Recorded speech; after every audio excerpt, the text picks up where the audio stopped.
మహిమ కలుగును గాక. హల్లెలూయా. మరొకసారి మిమ్మల్ని కలుసుకోవటం చాలా సంతోషంగా ఉంది. ఈరోజు ధ్యానాంశము దేవుడు ఎలాంటివాడు.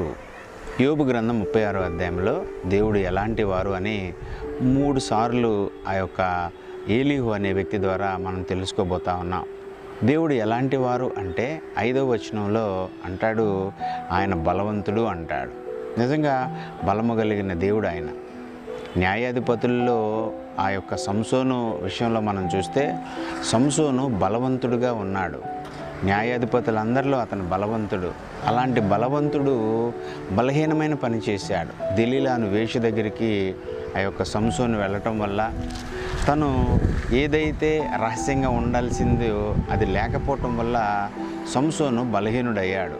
తన ఆ జుట్టులో ఉన్నటువంటి నాజీరు చేయబడిన అతను మంగళ కత్తి తల మీద పెట్టకుండా ఉండాలి అని దేవుడు చెప్తే ఆ మాటను వేషతో పంచుకోవటం వల్ల ఆవిడ ద్వారా ఆ యొక్క జుట్టంతా గురిగించుకోవటం, ఆ తర్వాత ఫిలిష్తీయుల చేతిలో అతను పట్టబడటం, తన 2 కళ్ళు తీసి దాగోను దేవాలయంలో ఆయన బందీగా బంధించడం జరిగింది. ఆ తర్వాత దేవుని వైపు చూశాడు.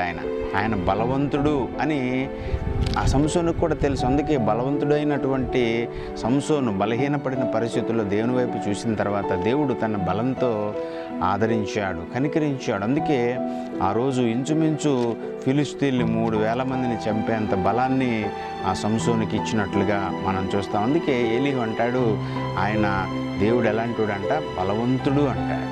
అట్లాగే రెండవదిగా ఇదే 36వ అధ్యాయం 22వ వచనంలో ఆయన ఎలాంటి వాడు అంటే యెహోవా శక్తిమంతుడు అంటాడు. నిజమే, శక్తిమంతుడు ఆయన.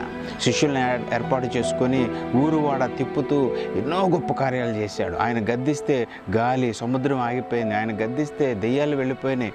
ఆయన స్వస్థతలు చేశాడు.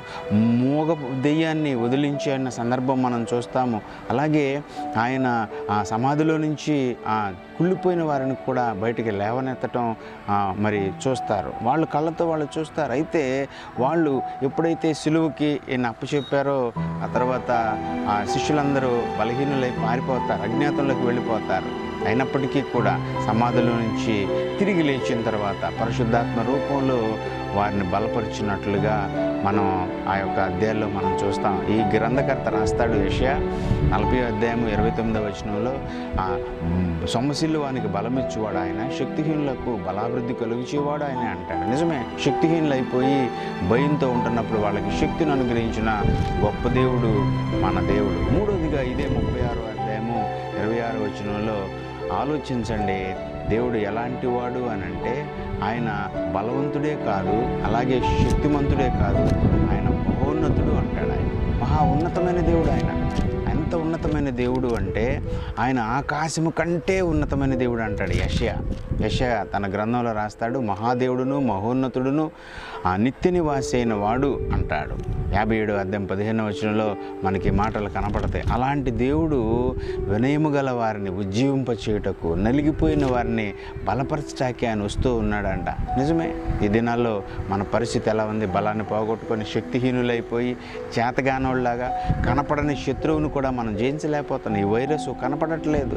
ప్రతి వాళ్ళు కూడా ధనవంతులైనా సామాన్యులైనా ఎంత గొప్పవారైనప్పటికీ కూడా ప్రతి వారు కూడా మనల్ని మనమే నమ్ముకోలేని పరిస్థితి. మన చేతుల్ని మనం శుభ్రపరుచుకోకపోతే కనీసం ముఖాన్ని కూడా మనం తాకలేనంత బలహీనమైపోయిన ఈ పరిస్థితుల్లో ఆ బలవంతుడైన దేవుణ్ణి, శక్తినిచ్చు దేవుణ్ణి, ఆ మహోన్నతుని ఆశ్రయిస్తే మనకి మేలు కలుగుతుంది. అట్టి మేలు మనందరం పొందుకొని ఆయన కోసం సిద్ధపడదాం. కళ్ళు మూసుకున్నట్లయితే ప్రార్థన చేసుకుందాం. మహోన్నతుడని పరిశుద్ధ నామానికి వందనాలేసయ్యా.